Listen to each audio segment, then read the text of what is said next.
supply chainers, wherever you are in the world. This is Sarah Barnes-Humphrey with you today. Are you ready? Let's talk supply chain.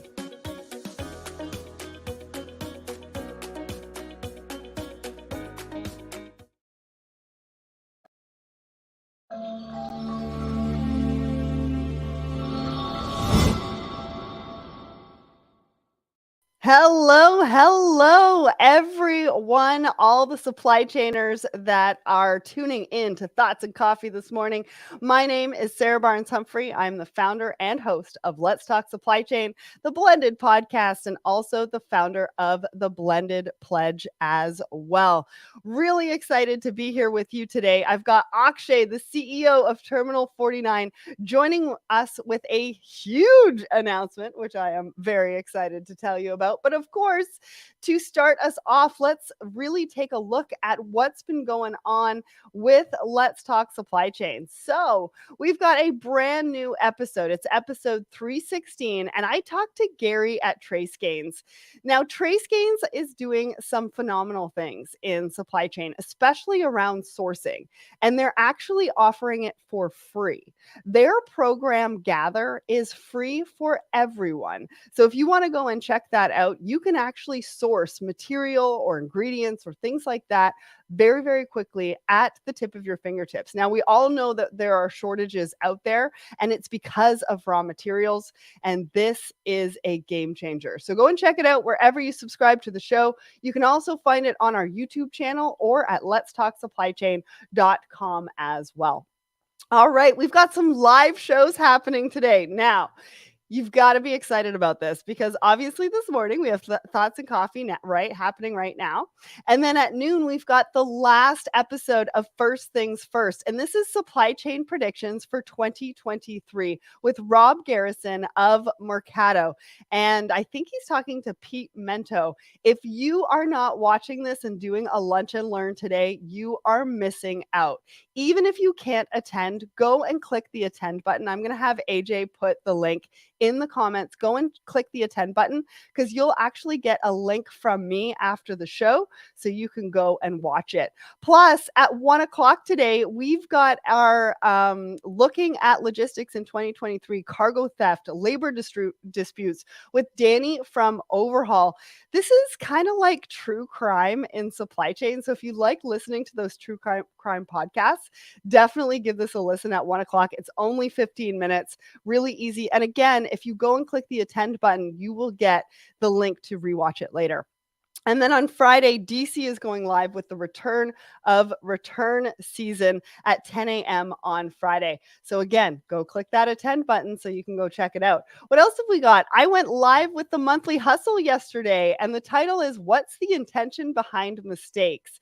Now, this one is a labor of love for me because we talk a little bit about cancel culture. We talk about the intention. We talk about mistakes. We talk about giving people grace and really finding out what the intention is behind the mistake. So go and check that out. It's the monthly hustle. It's my personal newsletter over on LinkedIn.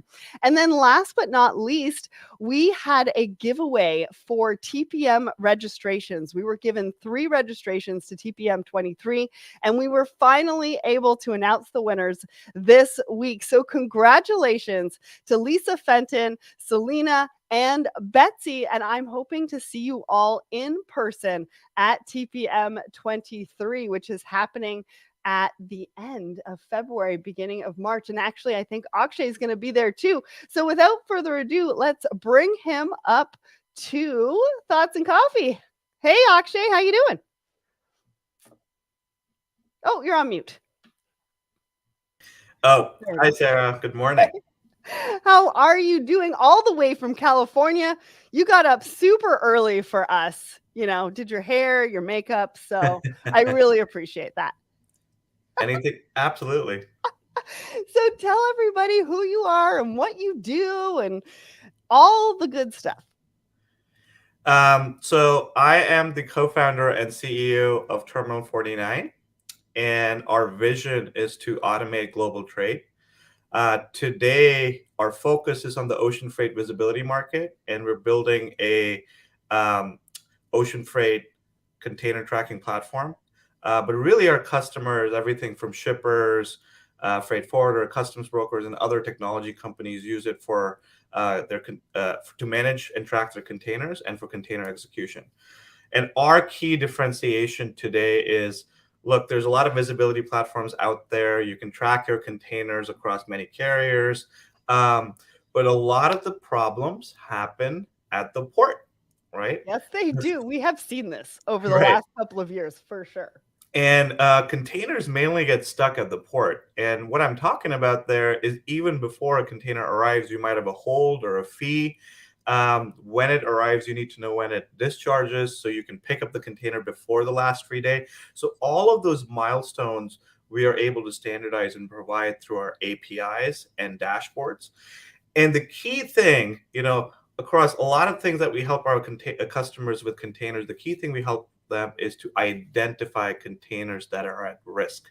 Mm. As an example, container might be one day before last free day and it's at the risk of demurrage. So we'll nudge your trucker, we'll nudge you, it'll be on the top of your list. So instead of coming into the morning as an import manager, tracking your containers, copying and pasting data into your spreadsheet, then building your to-do list, we build your to-do list for you. So Yeah, it's kind of like when you're watching hockey and that red light goes off, you give them that like woo woo, yeah, the yeah, siren. hopefully Like it's not that. you're gonna have to get your container out before you pay money. Yeah, yeah, we try to design in a way so you never have that red light moment, and so Okay. I call it calm software, right? Let's bring more calm to the supply chain.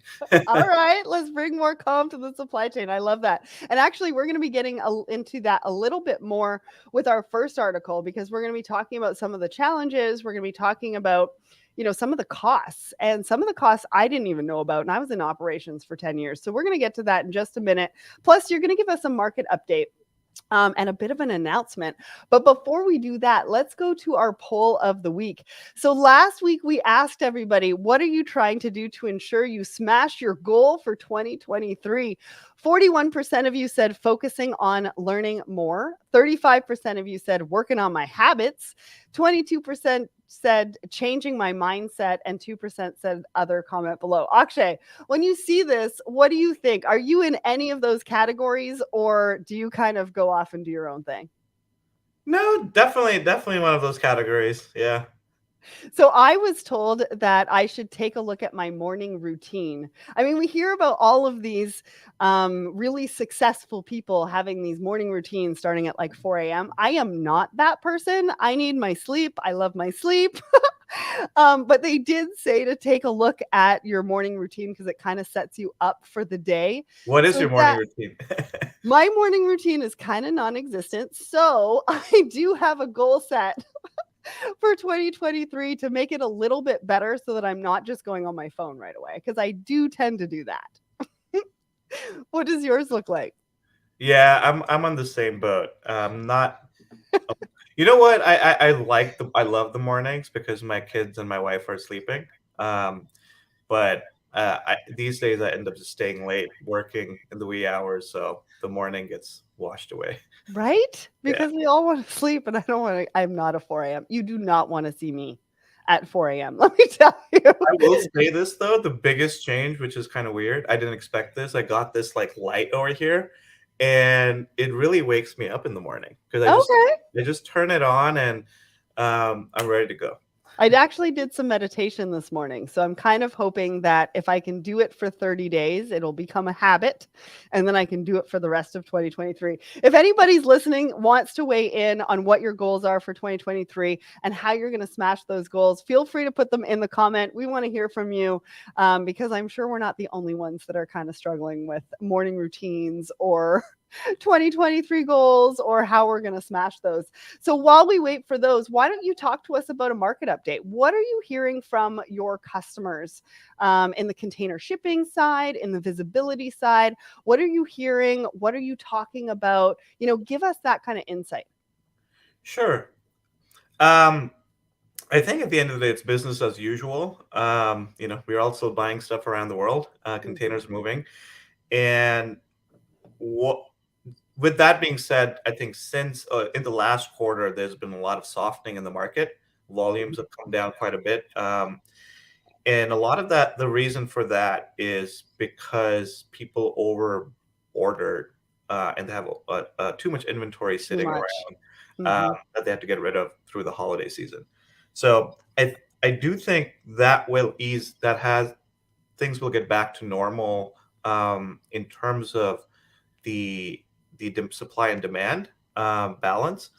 But Chinese New Year is coming up, and we still have a lockdown happening in many Yeah. parts of China. So, um, And apparently there was a boat that was stuck in the Suez Canal. Like nobody picked it up except for I think Susan Walsh on I had no LinkedIn idea. yesterday.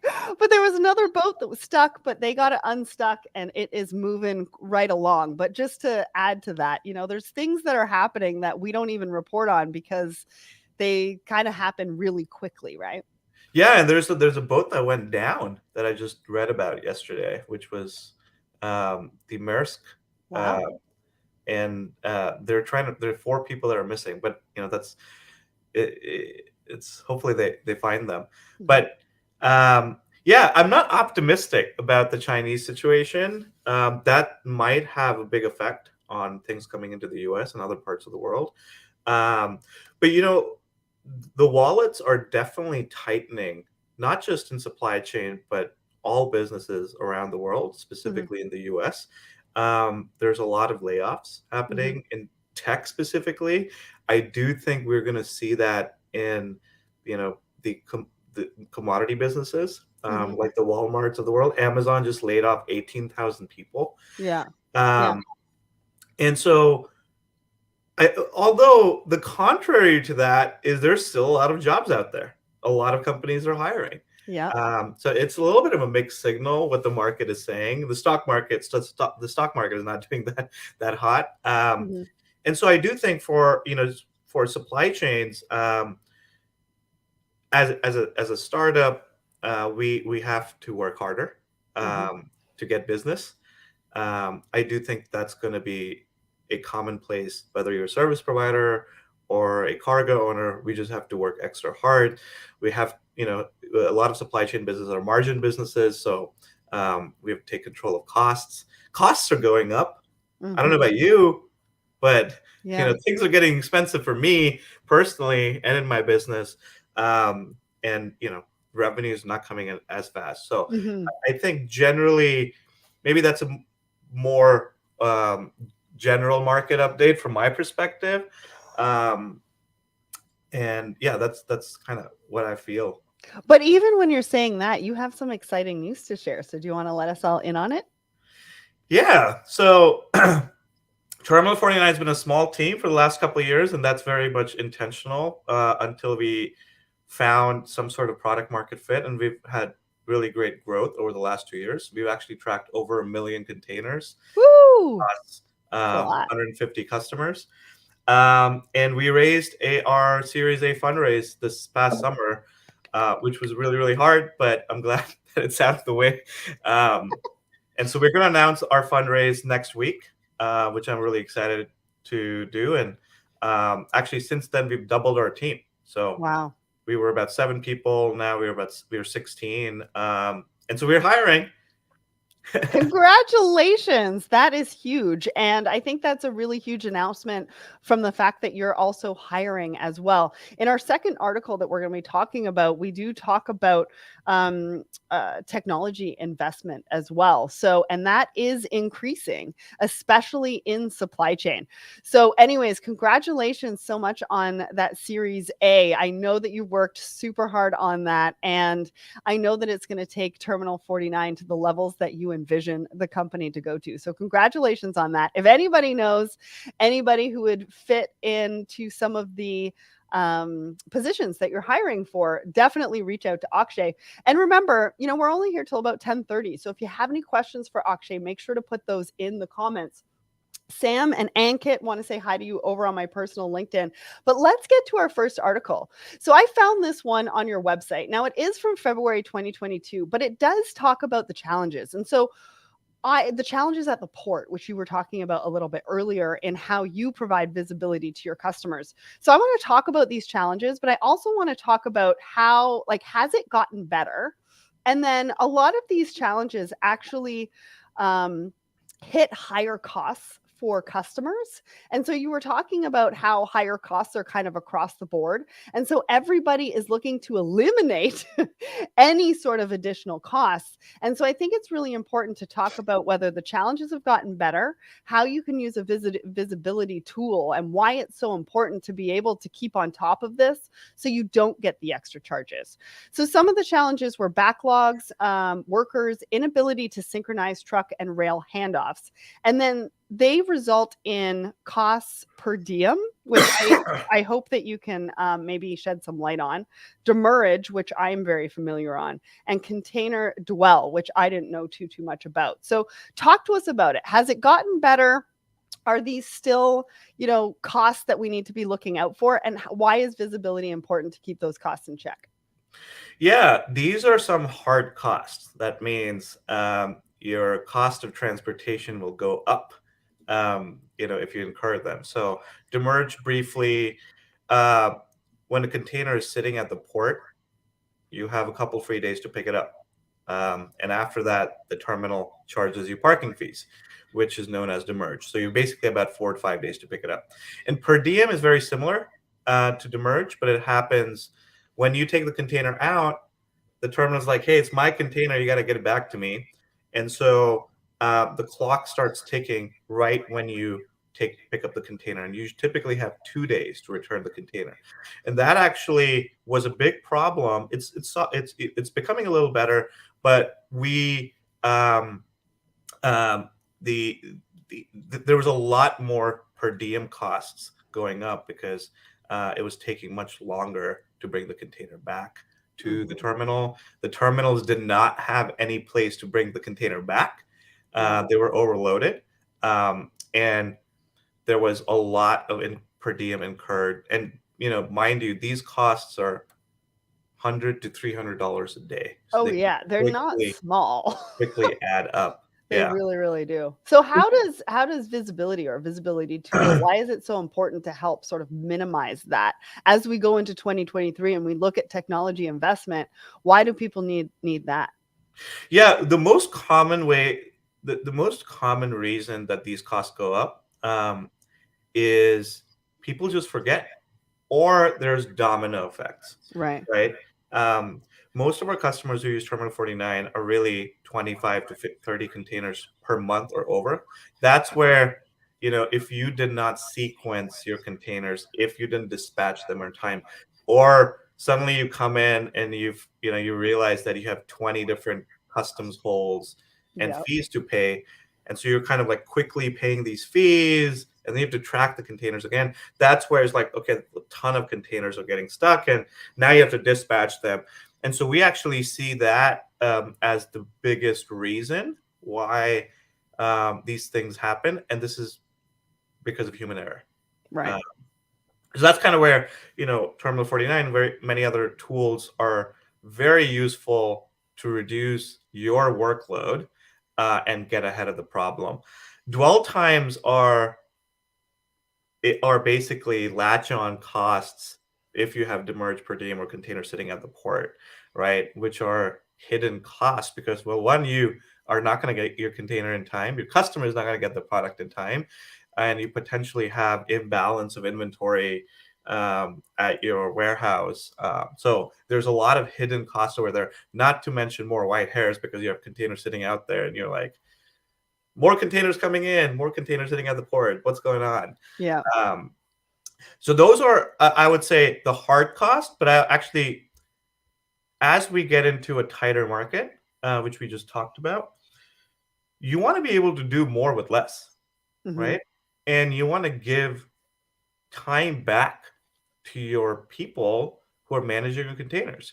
Yeah. What if, on average, our customers save 5 to 10 hours per week by Wow. using Terminal 49? That's a lot. That's just their time, um, not to mention all of the hard costs and Yeah. soft cost savings That because they're saving, right? Because you're being like, hey, you're just about to go into demurrage, or you're going to go into demurrage in a couple of days. You need to get this container picked up. And I think what it also does is internally for operations to be able to bring in those containers, put the inventory on the shelves. There's a lot of coordination that exactly. goes on internally, that when you buy product and you put it into a container and you ship the container and there's delays and shifts in when that container is going to be here, it really creates turmoil within side an organization when it comes to operations. And so having visibility to those key milestones is huge, not only for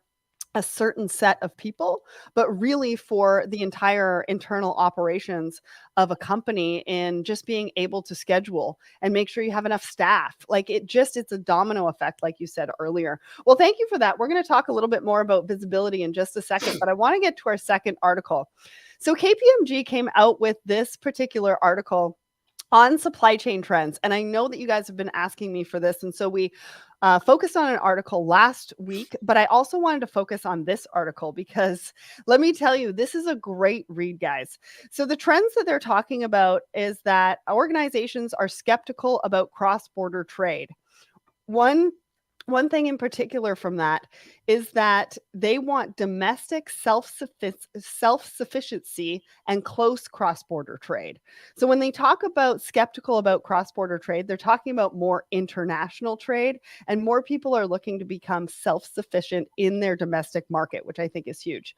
Cyber criminals, which we did talk about as a trend last week as well. They're saying that these cyber criminals can hack in through barcodes.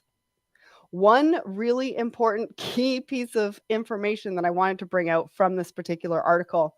They also say key material access turmoil, so availability and price fluctuation, which we've talked about as a key point for 2023. They're also talking about manufacturing changes, and more companies are looking for customization from their manufacturer. Retail and distribution supply chains morph rapidly. They want a more unified commerce approach. And then tech investment acceleration, which I want to talk to you about, Akshay, because that's got to be promising for 2023 when you're talking about some of these layoffs. But people and organizations really are looking to accelerate their investment in technology. And what they're looking at is supply chain and ops as front and center. Automation, which is what we're talking about today, to really help their people, be able to do the work smarter, faster, better, right? What do you think about this article and what it talks about as some of the key trends for 2023? Yeah, I think it's a great article. It touched on lots of different points. Cyber criminals, and that activity going Barcodes. up. And actually, I'll share one insight. What's the source of this problem? Of course, like if you have a pirate, that's going to take over your ship. You can't really do much about it across the world. But most of the way hackers get into your system is through email phishing attacks, and they've been going up. I mean, even my new employees get phishing attacks all the time. So I think it's the owners and even our peers. We should pay attention to this. I would say there's a ton of articles. Even FTC.gov has an article on how to avoid phishing attacks.